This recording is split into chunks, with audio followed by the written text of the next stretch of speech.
It's easy to start an online business. Paul Waddy, welcome to the episode.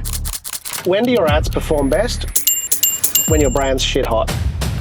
Success breeds success. Hang out with me. At the end of the day, people want the 10, 20, $30 million business, but they don't want the 10, 20, $30 million financial skills. Get really good at business, and that'll give you a competitive advantage.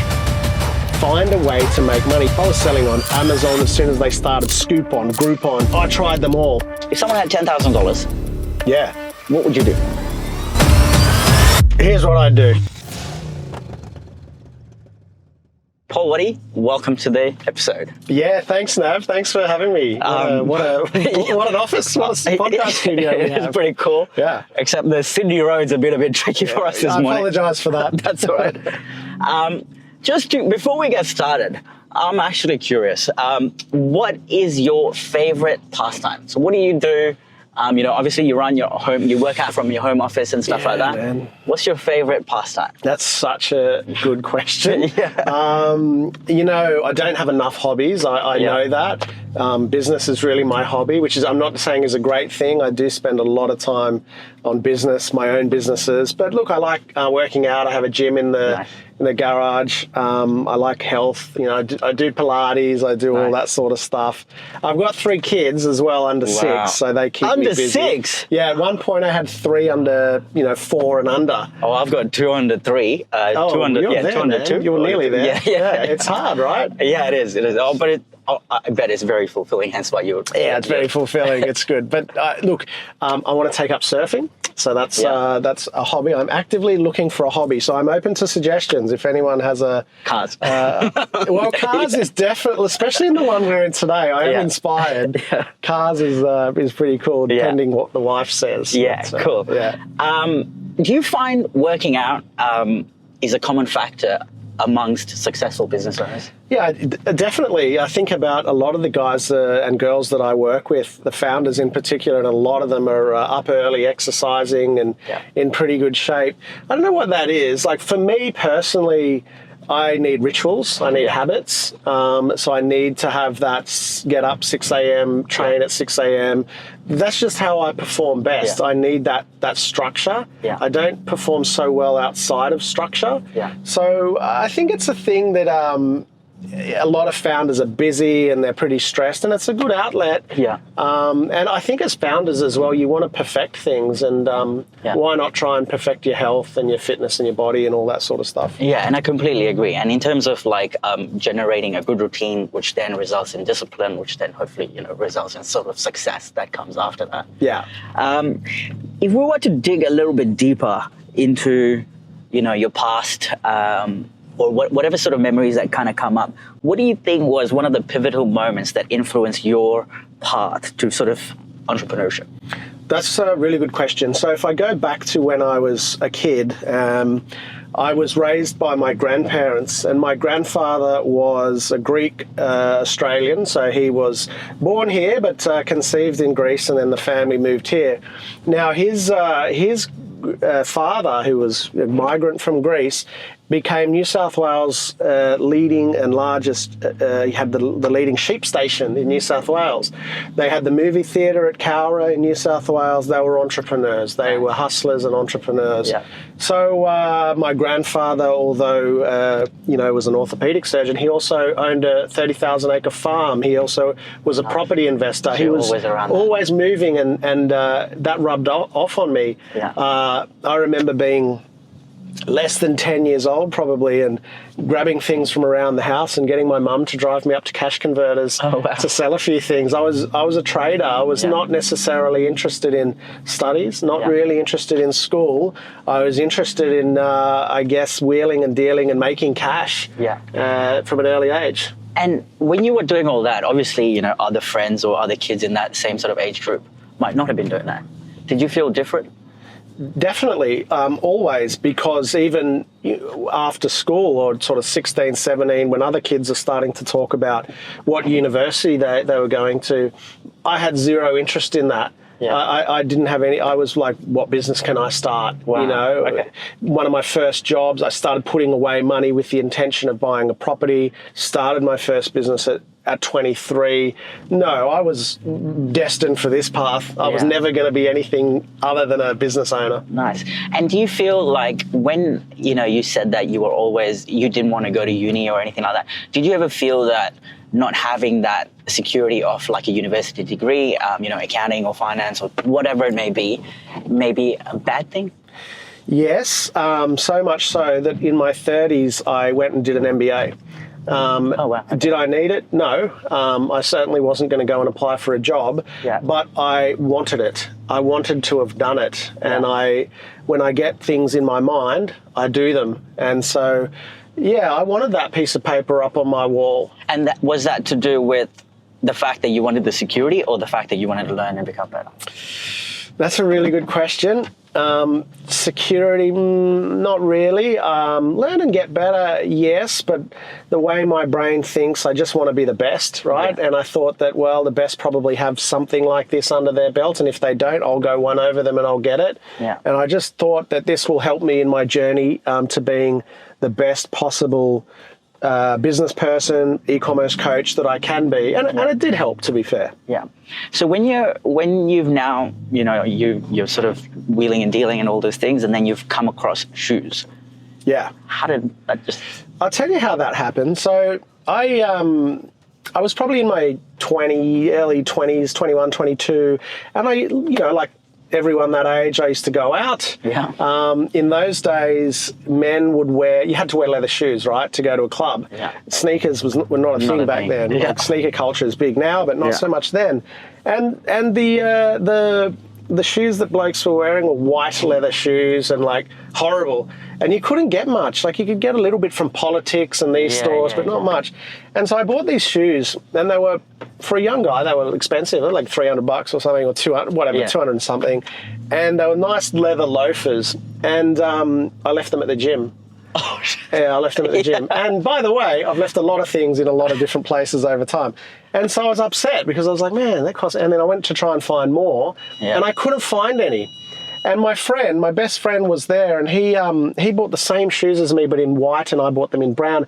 There was no choice. Yeah. So I was like, right, what do you do when there's a problem? You go and solve it. Nice. So I went off to Guangzhou with no experience at 23 years old. Yeah. Took a few days off my job. I might have even just on the sly told them that I was still working. Dialed in from Guangzhou every morning. And I went around, hired a translator, and I went around the factories of Guangzhou and Shenzhen looking for men's shoes. Bought a bunch back and started dragging them around stores, showing stores. Love it. That was my first business. Love it.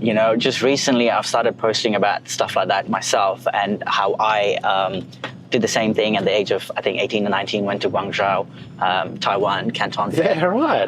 And started importing fitness equipment at the time.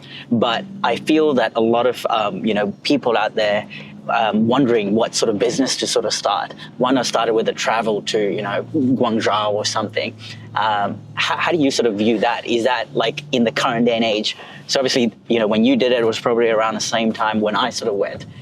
Is that something people should do now? Yeah, you and I have got similarities. Yeah, it's weird. Yeah, you know what? It's something they should do. So when I did that, and probably when you did that, you had to go. Yeah, we had Alibaba, but the communication wasn't there. There was like a bit of Skype conversation. Yeah. It was very hard. It wasn't like it is now. Business is done in WhatsApp now. It wasn't like that back then. So I had to go. Yeah. I had to go for quality control. I had to go to find the best suppliers. A lot of the brands that I work with go now to Guangzhou, or to largely Guangzhou still, because I emphasize the importance of face-to-face relationships, getting better payment terms. I value payment terms for cash flow almost beyond anything else, better margins, and just for having relationships. Like, we're going to deal with suppliers on the other side of the world and never meet them. Yeah. And by the way, as you would know, if you're dealing with China, they value this thing called face, which is literally getting there and showing your face. Yeah. The two-handed handing over of the business card, lunch with the owner of the factory. Yeah. You get so much done by going over to China that you just won't get over a screen. So I think brands should book that ticket in now. Yeah. And you were quite young, it's probably your first time to China? Yeah, it was, yeah. It can be quite a full-on experience, especially back then when, English wasn't a big thing. Now it's quite big. How did you sort of overcome that? Is that something that just, because how you were brought up, is that a mentality that you were like, oh, that's just another challenge and I can combat it? You know, I didn't think about it too much. I just kind of booked the ticket, and I remember getting there and some guy at the airport asked me for my passport, and I was just like, this doesn't seem right. Like, I'd been through the gates, you know, I was like, this doesn't seem right. And it's like, we've got to get your ticket out, and that's when it began. And I was like, well, you're not in Kansas anymore. Yeah. Like, they were trying to take my passport, and then black taxis saying, yeah, we're here, and other people telling me don't use those, and then like just the kind of poverty as well at the time. Well, it's not as bad now, but a lot of people on the streets that are deformed and asking for, that was pretty shocking. Yeah, because that was your first like multicultural kind of... I mean, I'd done a few things. At 18, I went to Papua New Guinea for a few weeks and saw some pretty rough stuff there, but nonetheless, it was not what I was expecting. It wasn't the Shanghai or the Hong Kong or anything. It was Guangzhou, which is industrial. It's all about making money, and it was like very humid. The food was a bit of a challenge, if I'm being honest. And the poverty, it was an eye-opener, but I just loved it, kept getting into it. I went back about 14 times. Oh, wow. Okay, cool. So, you know, I love doing business in China. I think Chinese are great people and different way of doing things, but get over there and, for sure, experience it. Yeah, cool.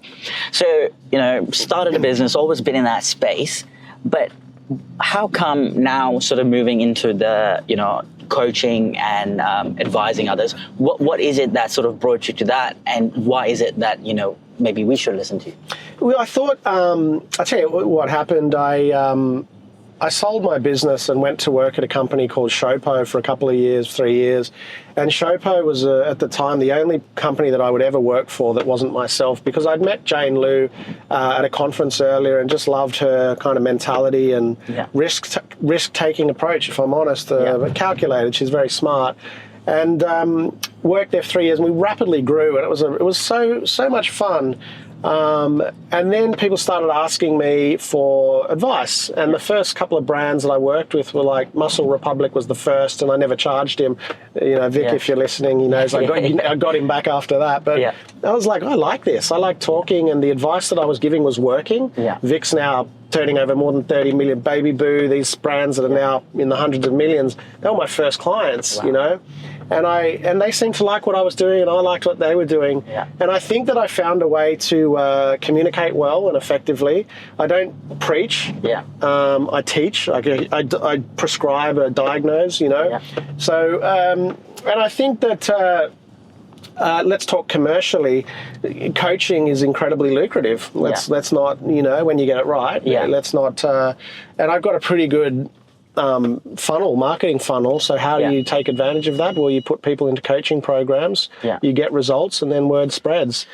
I still own e-commerce businesses. I love it. I love that too. So someone who's living under a rock and doesn't actually know, you know, your full background, if you don't mind, just in a couple of sentences, summarize some of the experience that you've had. You know, you've obviously ran successful businesses. You've grown something from X to X. Yeah, so I do a lot of different things, probably like you. I've got a finger in a few different pies. But so largely speaking, okay, so my 9 to 5 is Paul Waddy e-commerce, right? So I teach every size. I've got something to help people start. I've got another program to help online businesses stuck under 50K a month get through that 50K a month barrier. And then I've got Ecom 100, which is for the multi-million-dollar brands doing from $1 million up to about 200 million. And I coach them. I coach them on how to grow profitably, quickly, but a lot of coaches say, oh, we'll show you how to grow quickly. I believe that I teach them how to make cash and how to make profit. Which is very important. Most important KPI is your bank account. I also own, co-founded and co-own with my two friends, Mal and Andrew, Ecom Nation. Ecom Nation's a digital marketing agency that does Facebook, Google Ads, Shopify. We do it for brands like G'd Up. We do it for brands like Who is Elijah. So, you know, that's very fast-growing business. And sorry, that means that you're doing their paid ads. Yeah, we do their paid ads, their Google ads, Facebook, Meta, Google, TikTok, and Shopify builds, Budgie Smuggler, so a lot of those brands. And I wrote a book, Shopify for Dummies, that went #1 on Amazon in the US. Nice. And I've got Selling Online for Dummies coming out in March, I believe. Nice. In addition, I do some other stuff. I've invested in a few businesses, but I also am the chair of the advisory board of the National Online Retail Association. Yeah. And the chair recently of Australia Post's Consumer Advisory Group, advisor to Forbes, sit on a few boards. There's a lot of stuff. There's a lot of stuff going on. There's a lot of stuff. That's why I'm definitely not the same. I don't know. That's why I need a hobby, right? Yeah, you do. Yeah. Just briefly, you mentioned running profitably. I've also run businesses, where you try to scale it and you're chasing that top line revenue, but profit disappears. Yeah. Right. Is that something that you find in this day and age that a lot of business owners are making mistakes in? I'd say the majority. Yeah. And I've been there, I'm not criticizing. That's how I learned. I had that volume business I had a volume business. I went to the bank and they'd lend me no money because I couldn't service anything. And they were right.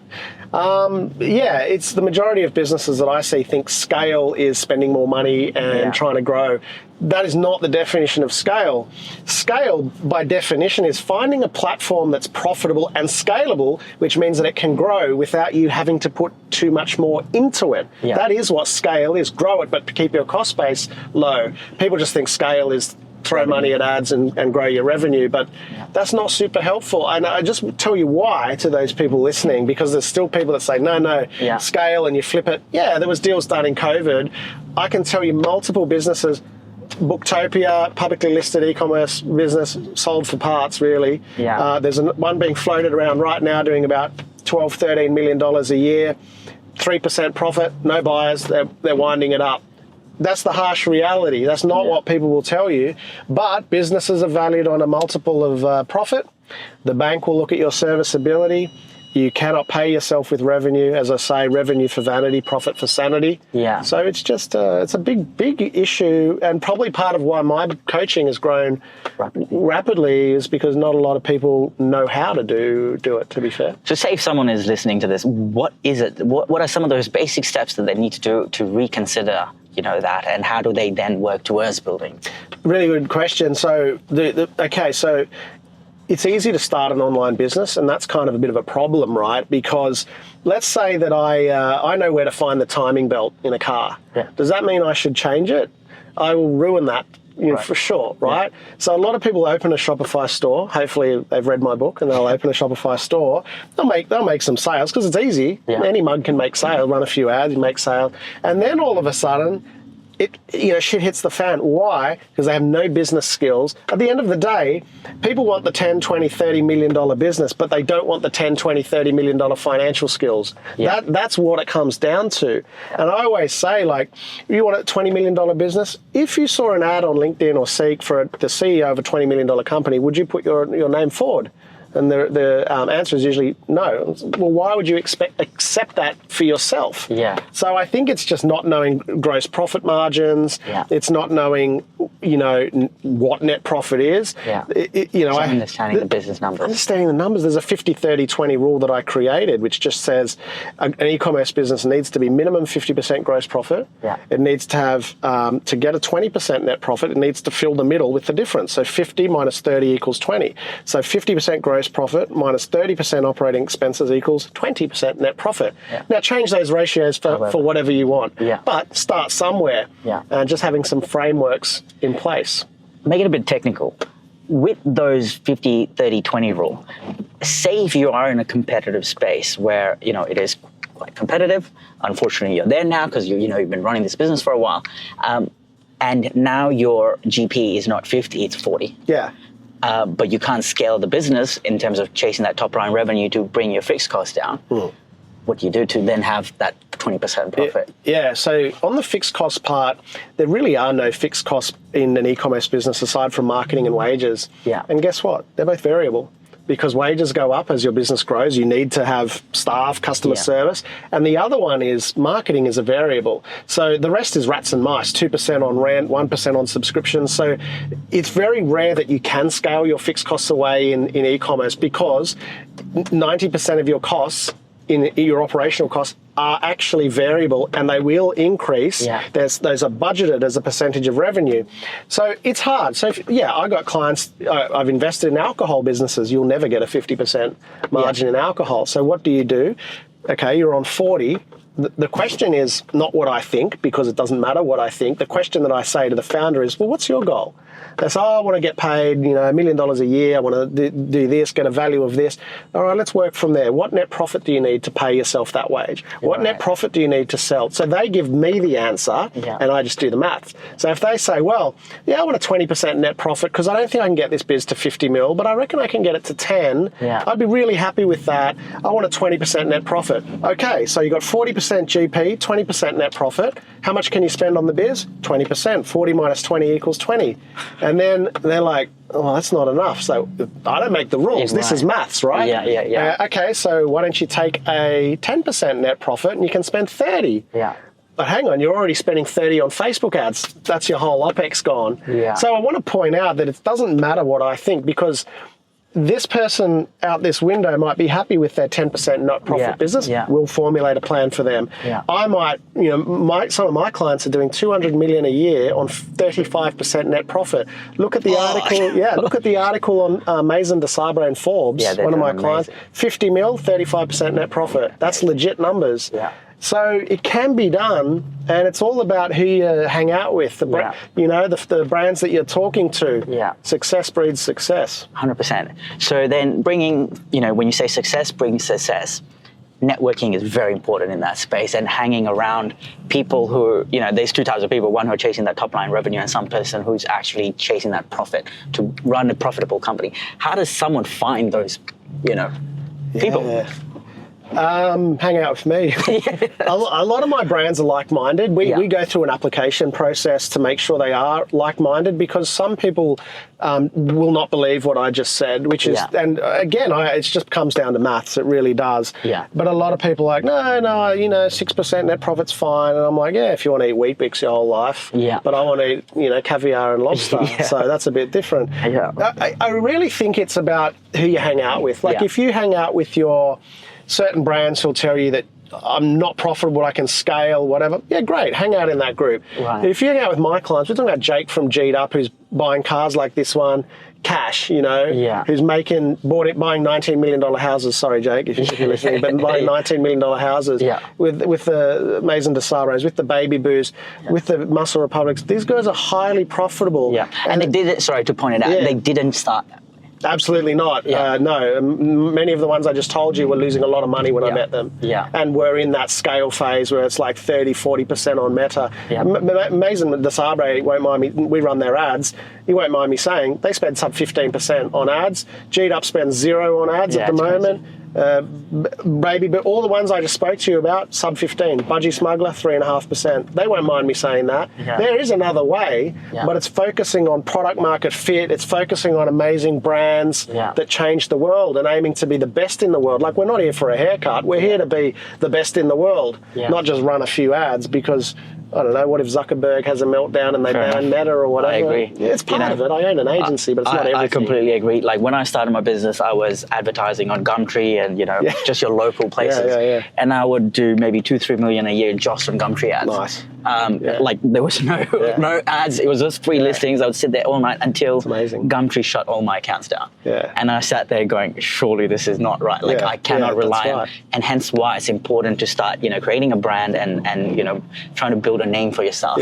But see what you did there? You thought outside the box. Like, you just found a way to make money. And it doesn't matter what I say, find a way to make money. You did, and you're spending nothing on it. I was selling on Amazon as soon as they started, Scoopon, Groupon. I tried them all because I was looking to find that way, that's the key. I think with that, so for me, for example, we went from that to then opening retail stores, which at that time worked because, retail, the cost of leasing at that time was quite cheap compared to now. What's your view on having, now we're also starting to see a lot of brands, you've got LSKD and stuff who are opening stores left, right, center. What's your view on having e-com and retail? So the street we're on here, I had a store down the south end here. That was my first ever store. So I've owned a bunch of stores, and you're right. I think it was, I started business when I was a wholesaler and stuff, selling to retailers, and I had stores in Westfields, Pitt Street, everywhere, right? And I don't think I was a great retailer, by the way, but much better at e-commerce. I think there can be a really nice balance. Yeah. And you've got to find your way. So if you look at one of our clients, Oz Hair and Beauty, has opened 14, I think, or he's opening 14 stores, and it's been great. It's been fantastic for business and complements their online store really, really well. PE Nation a couple of years ago did the same. I've also seen some of my clients have retail stores who actually found that it was more profitable to move to a permanent pop-up structure. Yeah. Now, that's fine. Like, it works for them, doesn't work for others. Yeah. I think the challenge will be, I went to the movies with my daughters last week and it was dead, and I understand why it's dead, because there's no experience. And younger people, they're always on, right? We've got our phones, they're always on. So if you're going to open a store and get people to get off their ass and go into your store, the challenge is, and Culture Kings do this well, how are you going to blow their minds? Yeah. How are you going to blow their minds? And I think LSKD, great, Culture King's great, but you got to find a way to make it pretty special, would be my advice. And so with that, you said that you went to the movies and it started becoming a bit boring or stale. Do you find that right now people are looking at retail, catering to a particular demographics, which, you're 30 to, whatever it may be, and the upcoming, say your daughter or whoever, in 10 years' time, you're going to be selling to that person? And that's when retail might become irrelevant? Yeah, so I think so. Online retail is about 25% of total retail now, or 20%, 22%. Now, in 10 years, it's going to be 50-50. I have no data to back that up, but I can tell you that looking at my daughters use an iPad, right, what's going to happen is, I don't care about the data, what's going to happen is, my kids do everything online.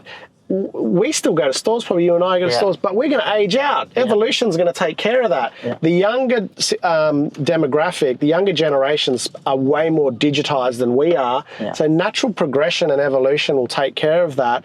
And I think it's going to be a bit of a tough for a lot of retailers. It's already tough. But, a few years ago now, would we have thought we're ordering dinner online, other than pizza? We're getting our groceries in 30 minutes on Milk Run? Yeah. That was inconceivable, and that's changed in less than 5 years. Right. So think about what could happen in the next 10. It's got to be 50% e-commerce for me. Yeah, that's crazy. And, when we talked about this briefly externally, and I was blown away about those numbers when you sort of put it at 20% of total retail, is e-com right now, and once it moves to 50, that's when things are going to completely change. Yeah. Not only will it evolve in terms of how Shopify might look like, but it's just the whole industry might completely shift. Yeah. But on that, say if people, for example, we're opening stores still, is that a short-term view? And the cost of ads right now is crazy. The way I see it is, for every $100,000, say if you are spending $30,000, it doesn't cost you $30,000 to sort of operate a two-man shop. Yeah. Is that a short-term fix where you sign a 5-year lease and then sort of reevaluate your? Yeah, but see, again, you found a way to make money and you found a way to make it work, and there is different scenarios.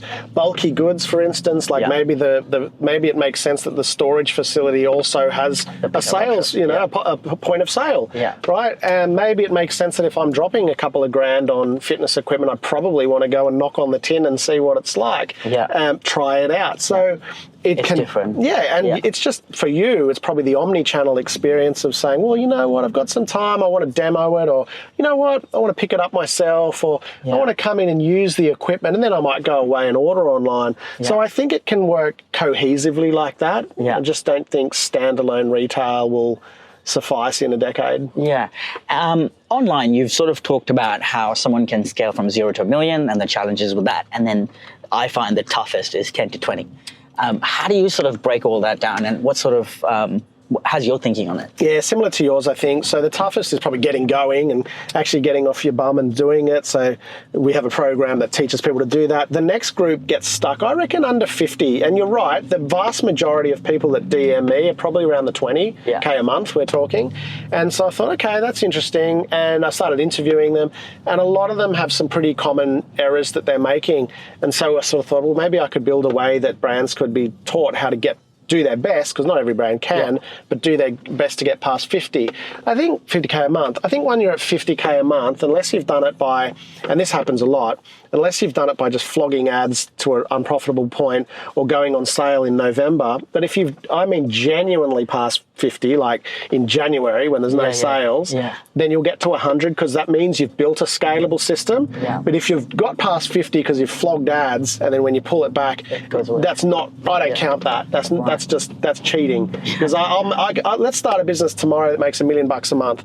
How are we going to do it? We're going to spend $1 million a month. No. Do you know what I mean? Anyone can do it. Then I reckon you probably get stuck at 100K a month. A few brands I see like, I just got to push past 100. I think once you're past 100, you're probably going to go to 200-300. And then I think $1 million a month is the next one that's kind of pretty hard to get to. Again, thinking of the client specifically now, when they broke $1 million recently, they powered to 1.5 mil very fast. So I feel like they're probably going to get to like 2 or 3 million a month pretty quickly.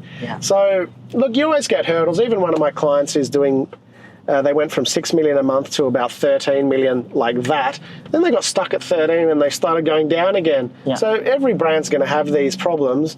13 mil a month's not a horrible problem, but you know, we all get stuck at certain points. So what is that one piece of advice you would give to someone who is in that 10 to say 13 million a year bracket, and they're trying to push to that 20? You know, they've obviously been in business for 4 or 5 years. For me, it's inevitably the challenges that some of those brands face are from people like Temu and Shein and stuff, so copycats. So keep protecting your product. I think, you know, most people start an e-commerce business dreaming of a product. Like, I've got this idea, I can do fitness gear, I can do shoes, or, you know, like, and then what starts to happen is the product almost takes a back seat to other things, just running the business, the operations, running ads, and we get taken up with that. And I try and get a lot of brands back to building a really robust and exciting product roadmap for the 12 months to try and push through to that next. Now, if you're stuck at 1 million, 10 million, whatever it might be, that means you're reaching a mature part of your business and you need to evolve. And that happens, the stage of the life cycle. And so evolving means potentially not doing too much more new product in the same SKU range, in the same catalogs, but potentially moving into other categories where you're attracting new customers. Mason de Sabre did that for years in the phone case game. Busted out of that and went into luggage, went into handbags. So starting to get your head into not what other products can I do, but what, actually I've got a strong brand here. How does it complement? What other occasions can I cater for? Someone's going to the gym. All right, what else do they need when they go to the gym? How can I get more and products, not or this or that or that or that? We want to go past 15 mil, 10 mil, 20 mil. Let's face it, we're going to have to start stealing other brands' customers. So how are we going to do that? Probably through category extension and doing what we did when we started, which was to find product market fit on a product that meets our customers' needs. That's awesome. So like, rather than focusing and spending so much time on ads and like how do you make better ads and better this, focus on sort of making a better product or changing the product or, you know, redefining how you look at your product range. I think so. Like, there's a lot of good agencies out there, and I think you should always test creative, because you can move conversion rates from 1% to 2%. You've doubled your traffic, click-through rates rather. But I think, when do your ads perform best? When your brand's shit hot. When you're dropping great product. And what we do is, we scale on the back of cool stuff. We scale on the back of partnerships, new product drops, events. We don't scale by increasing spend. We increase spend because we're doing something and the numbers support us increasing spend. So we don't put spend first. We put the product and the brand first, and the spend supports it. Awesome. I was in Brisbane a couple of days ago, And I was talking to a gentleman there who's, very wealthy in property and his business is very successful. And one thing he sort of said to me, which kind of like, I sort of relate to, and I have a feeling you might relate to. He said, I've just gone into Dubai and my business is sort of booming there. He's starting it all there. And I said to him, you invest quite heavily here in property. Why are you going to do the same there? And he goes, no, not just yet. I said, no, how come? And he goes, for me, it's about first building a successful, cash flow positive business before going into property. So now bringing it back to more personal wealth and like how to help people like that mindset. Is that something that you sort of did or? Yeah, I agree with that 100%. As you're talking, it reminds my friend Jeremy. Jeremy owns Area 10, which is a huge SEO agency. Yeah. And I always said to Jeremy, like, you're going to sell the business? He goes, no, I've done the maths. I can spin off more dividends from this business, invest it into things like property and make more money than if I exited. Yeah. And he's right. And this is why it comes back to, like, for me, I like property. We built our house. We've got properties, whatever. You can't do that with revenue. Yeah. You can't afford the repayments, right? And property is expensive in Australia, particularly in Sydney.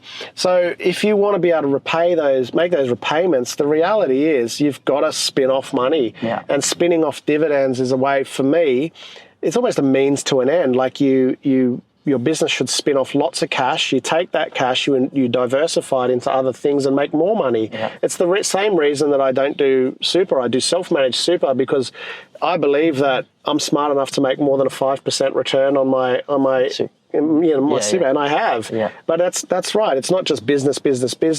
It's business to spin off money, take that money, invest. Because I think a lot of people sometimes confuse that with investing it back into the business, which I have done, and I'm sure a lot of there's a portion of that. But I think for me, the biggest realization was when I used to use the cash flow to open other businesses that were constantly distracting me from my main business to going, hey, why am I doing that? Why don't I just move that extra cash flow to property? And when that sort of hit, it was just like, I agree with that as well, because I think businesses can be volatile. Let's face it. Most businesses do fail. Yeah. And so I think it's like balancing out your portfolio.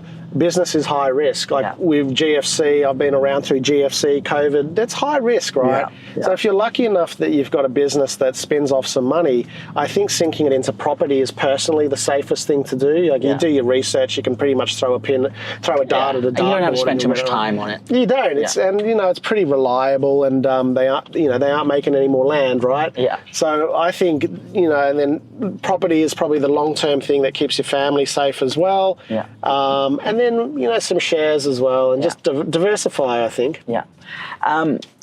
So from there, like, say if someone wants to sort of build this roadmap to sort of be financially free by 40, right? What sort of advice would you give to that person listening to this? Is it start a business? Is it do this? Is it do that? That's a good question. Well, I'm thinking what I would say to my daughters. Yeah. There's a part of me that would say, if you're going to be an entrepreneur, you've got to have thick skin, right? Yeah. And you've got to be prepared to go without for a certain period of time. Yeah. That's normal. The grind is normal. Like, we won't sit here and say that you're a millionaire overnight. A lot of people fail in their first venture, and the second one is much better because of the lessons they've learned. Look, I think if you've done your homework, you open a business, you've found a genuine opportunity, you've critiqued it, you've been tough on yourself and said, I think that this is onto something for X, Y, and Z reason, I'd be happy with them starting a business.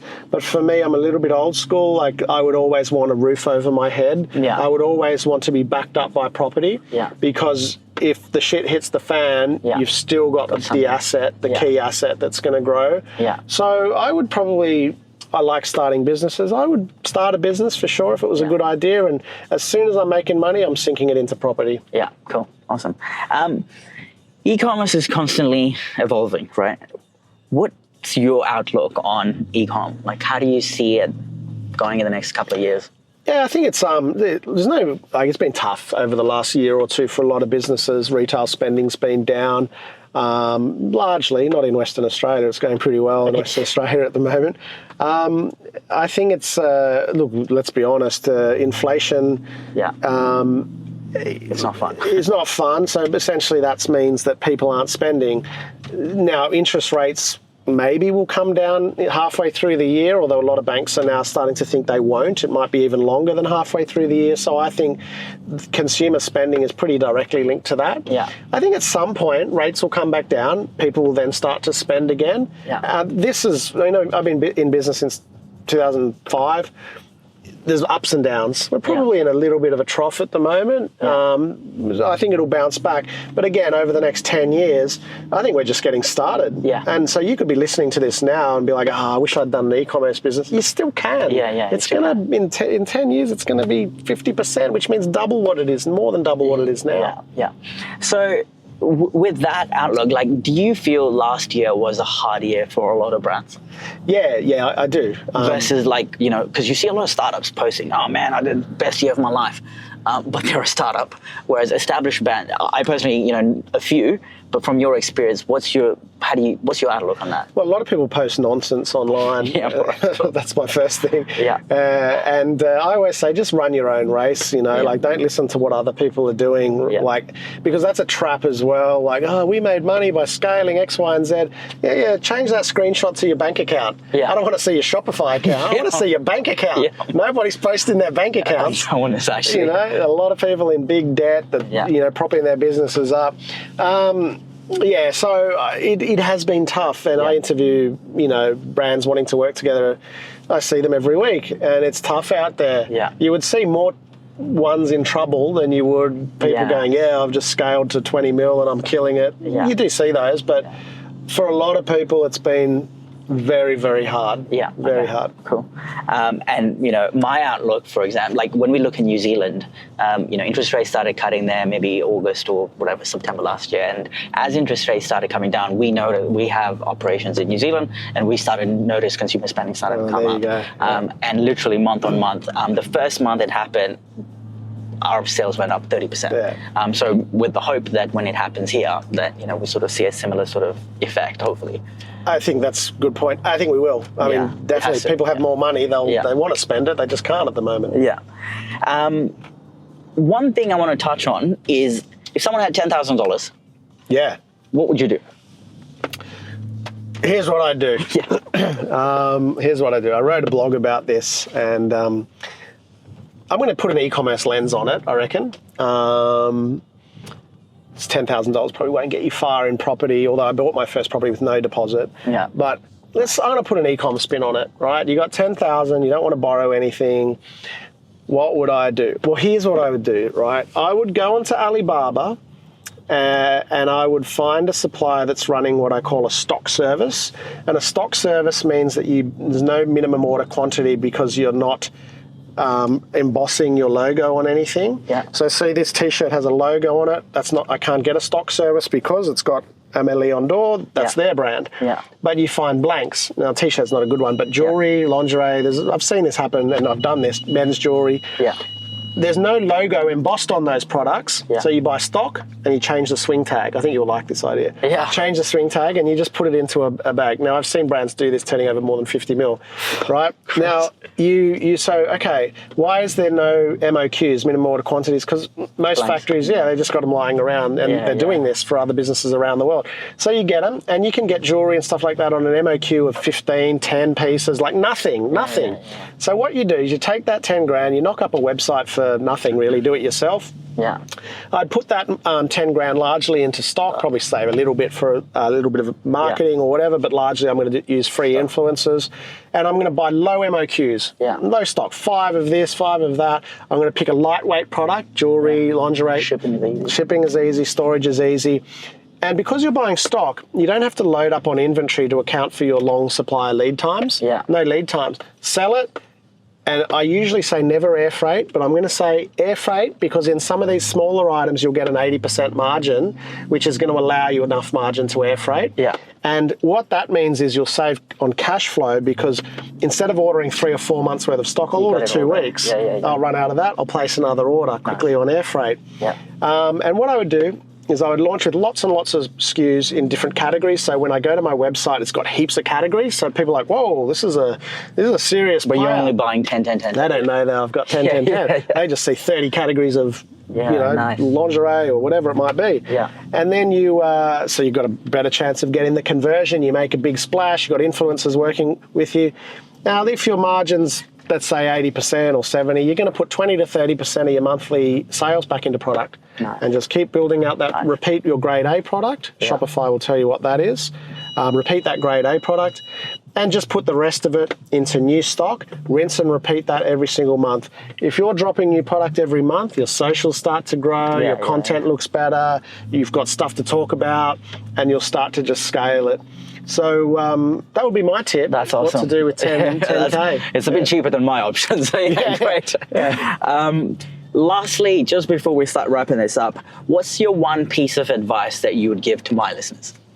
Yeah, I think if you want to be in business, you've got to know a little bit about business. Yeah. Don't just start a business and I wouldn't grab a pair of scissors and rock up at the ER and try and perform a surgery. I wouldn't do brain surgery if I'm a dentist, So let's learn a bit about business, right? Let's learn about margins. Let's listen to your podcast. Let's read my book. Let's learn about business, cash flow, these sorts of things.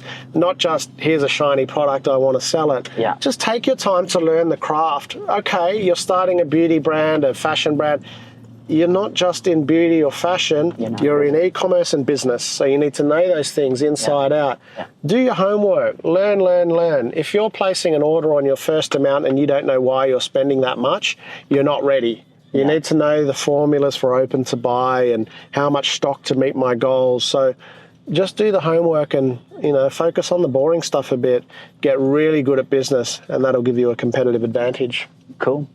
Thank you very much, Paul Waddy. That was an amazing 45 minutes that we've had. Really appreciate it. Make sure if you like this video, make sure to like and subscribe below so we can have more guests like him. Thanks. Thanks, guys.